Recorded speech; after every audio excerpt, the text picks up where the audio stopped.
The unemployment rate has fallen to 3.7% in the first 3 months of this year. That is the lowest level since 1974.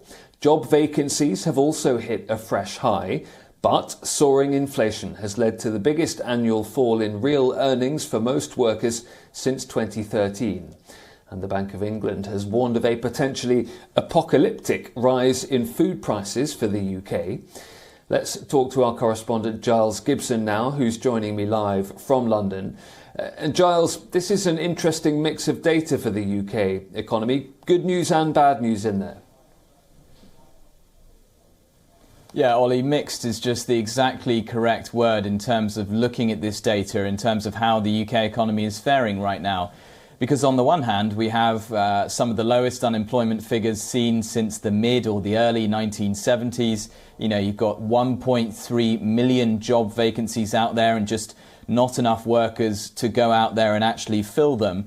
But on the other hand, you have just the inflation coming off the back of the war in Ukraine, as well as the recovery from the coronavirus crisis, just dragging down a lot of these figures and a lot of the sentiments, the business sentiment here in the UK. So in the first quarter, we saw wages here in the UK rising by 4.2%. That would normally be a very healthy figure. But if you combine that with the fact that inflation was at 7%, then you effectively have a situation where people are just feeling poorer and poorer. They are just feeling like they have less money in their pockets for every month that goes by. Meanwhile, we are also expecting to get the next set of inflation figures, the official figures from the government on Wednesday. We are expecting to see inflation at around about 9%, so even higher than what we've seen in the first quarter. And the Bank of England has also recently warned that we could see inflation going into double figures, going as high as 10% over the course of the year, as these sort of shock, these effects from the Ukraine war, the Ukraine crisis, just keep battering away at economies here in Europe. Well, Giles, you mentioned some of those pretty stark comments from the Bank of England yesterday, and the opposition Labour Party in the UK pushing the so-called cost of living crisis at Parliament today.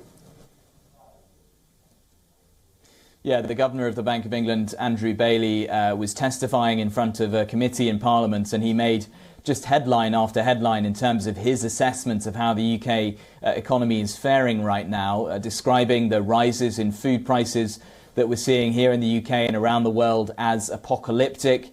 He also said that this current environment, this current crisis, is really the toughest challenge that the Bank of England has faced since it was given its independence by the Tony Blair government, the Labour government back in the late 90s. As he mentioned, we're also expecting to see Labour pushing for a vote in Parliament on what's known as a windfall tax on North Sea oil companies, North Sea energy companies, who of course are seeing their profits absolutely skyrocketing as energy prices go up across the UK and across Europe.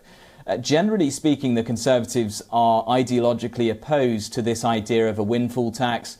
Their theory generally is that if you start taxing companies when they're making profits, then you are discouraging them from investing here in the United Kingdom, because they could face, more taxes down the road. There are some signs that some backbench Tory MPs would be prepared to support a windfall tax, the idea basically being that you are taking money that these companies are making in profits and somehow diverting it to people who are really struggling with their energy bills at the moment. But at this stage, it looks like the Labour Party are going to be unlikely to succeed in terms of getting a vote in Parliament on this issue. So this appears to be more of a sort of tactical or a symbolic move from the opposition Labour Party.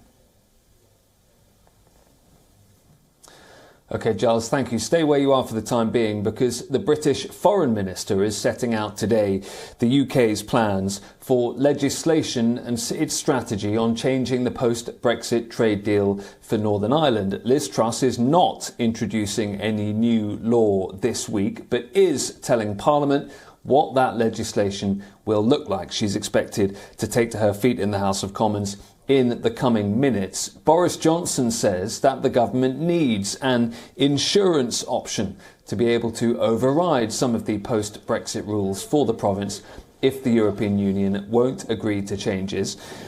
And back to you, Giles. As I say, Liz Truss expected on her feet in the next few minutes in the House of Commons. As we speak, the Chancellor, Rishi Sunak, is facing questions from MPs on some of the issues we were talking about previously. But what do we expect Liz Truss to say?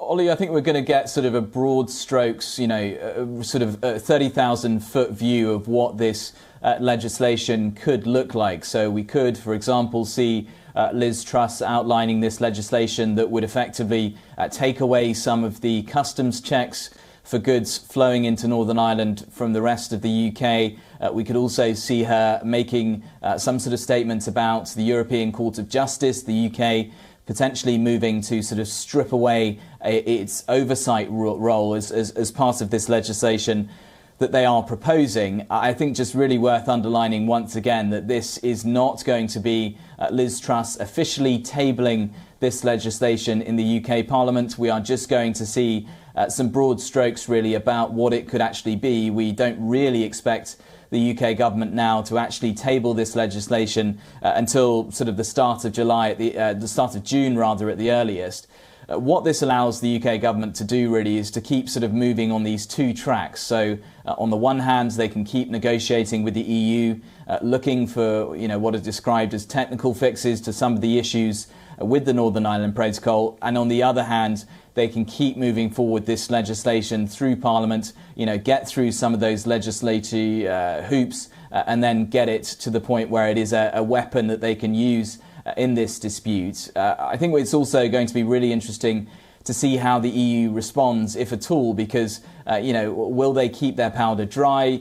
Will they sort of hold back while this legislation has not actually been proposed? Or will we see some sort of strong statements coming out of Brussels and the European Commission in the wake of Liz Truss speaking in Parliament in the next few minutes or so? OK, Giles, thank you.